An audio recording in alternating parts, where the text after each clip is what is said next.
అశ్వత్థామారెడ్డి గారి పత్రికా ప్రకటన 24/2026 గత ఎన్నేళ్లుగా ఆవిష్కృతంగా ఉన్న తెలంగాణ ఆర్టీసీ కార్మికుల సమస్యల పరిష్కారానికే ఎన్నోసార్లు అజెండాలో పొందుపరచడం విజ్ఞాపన పత్రాలతో తెలంగాణ ప్రభుత్వం మరియు ఆర్టీసీ యాజమాన్యానికి తెలియజేసినప్పటికీ ఎలాంటి స్పందన లేకపోవడం శోచనీయం. ప్రభుత్వంలో విలీనం, యూనియన్ల పునరుద్ధరణ, 2021-25 వేతన సవరణ, 2017 పీఆర్సీ బకాయిలు, రిటైర్డ్ అయిన వారికి చెల్లించాల్సిన అన్ని బకాయిల చెల్లింపులు వంటి అన్ని అంశాలను రేపు అనగా మంగళవారం 21/4/2026 మధ్యాహ్నం లోపల తెలంగాణ ప్రభుత్వం మరియు ఆర్టీసీ యాజమాన్యం పరిష్కరించాలని కోరుతూ, అలా కాని పక్షంలో మెజారిటీ యూనియన్ల జేఏసీగా మేము 22 నుంచి జరిగే సమ్మెకు సిద్ధంగా ఉన్నామని తెలియజేస్తున్నాం. కనుక ప్రభుత్వం మరియు ఆర్టీసీ యాజమాన్యం తక్షణమే స్పందించి ఆర్టీసీ కార్మికుల సమస్యలు పరిష్కరించి ప్రజా రవాణాకు, ఆర్టీసీ కార్మికులకు ఎలాంటి ఇబ్బందులు లేకుండా చూడాలని కోరుతూ, ఒకవేళ సమ్మె అనివార్యమైతే సంస్థ తెలంగాణ ఆర్టీసీ కార్మిక, శ్రామిక ఉద్యోగులందరూ సమ్మెకు సిద్ధంగా ఉండాలని కోరుతున్నా.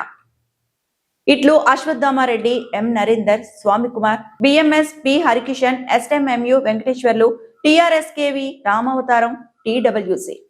మిత్రులు, ఎలక్ట్రానిక్ మరియు ప్రింట్ మీడియా మిత్రులకు, కార్మిక సోదరి సోదరులకు, ఆర్టీసీ అందరి సిబ్బందికి మరి గత ఎన్నో ఏళ్లుగా అపరిష్కృతంగా ఉన్న సమస్యలు, పరిష్కారం నోచుకోలేని సమస్యలు, మరి నూతనంగా ఏర్పడిన ప్రభుత్వానికి కూడా ఎన్నో సార్లు ఎజెండా రూపంలో, నోటీసు రూపంలో విన్నవించడం జరిగింది. కార్మికులు ఎంతో ఆశతో మరి కాంగ్రెస్ ప్రభుత్వాన్ని అధికారంలో తేవడానికి ఆర్టీసీ కార్మికులు కూడా పాత్ర కూడా ఉంది. మరి ఆ రోజు ఎన్నికల ముందు ఇచ్చిన వాగ్దానాలకు సంబంధించి కార్మికులు ఎంతో ఇది మన ప్రభుత్వం వస్తుంది, మన ప్రభుత్వం వస్తే మన సమస్యలు పరిష్కరిస్తారని భావించారు. కానీ దురదృష్టవశాత్తు ఏంటంటే కొన్ని సమస్యలు పరిష్కారానికి నోచుకునే తప్ప ఇంకా ప్రధానమైన కొన్ని సమస్యలు ఎలాంటి పరిష్కార దిశగా లేకుండా రోజు కార్మికులపై పనిభారం పెరుగుతూ, ఎలక్ట్రిక్ బస్సుల పేరుతోన కార్మికుల ట్రాన్స్ఫర్స్ కావచ్చు, ఇలాంటి ఎన్నో వేధింపు చర్యలకు గురి చేస్తూ ఒక్కొక్క రోజు 14-15 గంటల డ్యూటీలు చేస్తూ కార్మిక వర్గం ఎంతో తీవ్ర మనస్తాపానికి గురైన సందర్భంలో కొన్ని సంఘాలు సమ్మె నోటీసు కూడా ఇవ్వడం జరిగింది. దానిలో భాగంగా మేము ఇచ్చిన ఏజెండా కావచ్చు, మాతో పాటు 5 మిత్ర స్వచ్ఛ సంఘాలు, మాతో పాటు 6 సంఘాలు ఉన్నాయి జేసీగా. మొన్న ఫ్రైడే నాడు మంత్రి గారిని కలిసినాం. సమస్యలు పరిష్కరించాలని చెప్తే మంత్రి గారు ఒక 2-3 డేస్ లో సమస్య పరిష్కరిస్తారని చెప్పడం జరిగింది. కానీ ఈ రోజు వరకు కూడా సమస్య పరిష్కారం దొరకలేదు.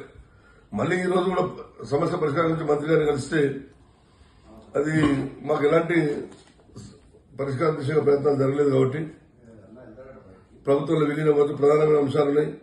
యూనియన్ల పునరుద్ధరణ జరిపి ఎన్నికలు జరపాలన్నాం. చనిపోయిన ఉద్యోగుల పిల్లలందరికీ శాశ్వత పద్ధతిమైన ఉద్యోగాలు ఇవ్వాలి. అదేవిధంగా ఏదైతే ప్రధానంగా 2017 పేరుకు సంబంధించిన ఏరియాస్ కావచ్చు, ఇంకా రిటైర్డ్ అయినా గ్రాట్యుటీ కూడా ఇవ్వని సందర్భం ఉంది.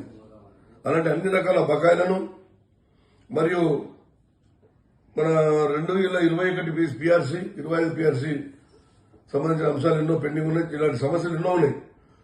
ఆర్టీసీ అద్దె బస్సులో పనిచేస్తున్న డ్రైవర్లకు రేపు జరగబోయే రిక్రూట్మెంట్ లో వెయిటేజ్ మార్కులు ఇచ్చి, ప్రాధాన్యత మార్కులు ఇచ్చి వాళ్ళను రెగ్యులర్ కు చేయాల్సిందిగా మా యూనియన్ గా మేము డిమాండ్ చేస్తున్నాం. గతంలో ప్రైవేటు బస్సులు ఎన్నడూ లేని విధంగా ఇబ్బడి ముబ్బడిగా పెరగడం, దానికి కారణాలు ఏమైనా ఉండొచ్చు. కానీ మరి ఈరోజు ఉద్యోగులు రోజు సమస్యలతోన దినదిన గండంగా ఒక అభద్రతా భావంతోన ఈ కార్మిక వర్గం రోజు ఇబ్బంది పడుతుంది. కాబట్టి మన ప్రభుత్వం, మన ప్రజాప్రభుత్వం, మన పరిమితులని కార్మికులు భావించిందో ఆ దిశగా ప్రభుత్వం అడుగులేనని చెప్తూ, ఈ సమస్యలు రేపు మధ్యాహ్నం లోపల, రేపు 21 నాడు మధ్యాహ్నం లోపల సమస్యలు పరిష్కరించకపోతే మరి సమ్మె వైపు వెళ్లాలని మేము కూడా టీఎంయూగా, మాతో పాటు NMU, BMS, STMU, Telangana workers union, Telangana కార్మిక సంఘం విభాగం ఇవన్నీ కూడా నిర్ణయం చేసినాం. కాబట్టి మేము ప్రభుత్వానికి మరొకసారి మనవి చేస్తున్నాం. ఇది మన ప్రభుత్వం, మా ప్రభుత్వం మేము అందరం భావించాం. కాబట్టి ఆ దిశగా కార్మిక ప్రశాంతతను కాపాడి సమస్యలు పరిష్కరించాల్సిందిగా రిక్వెస్ట్ చేస్తున్నాం.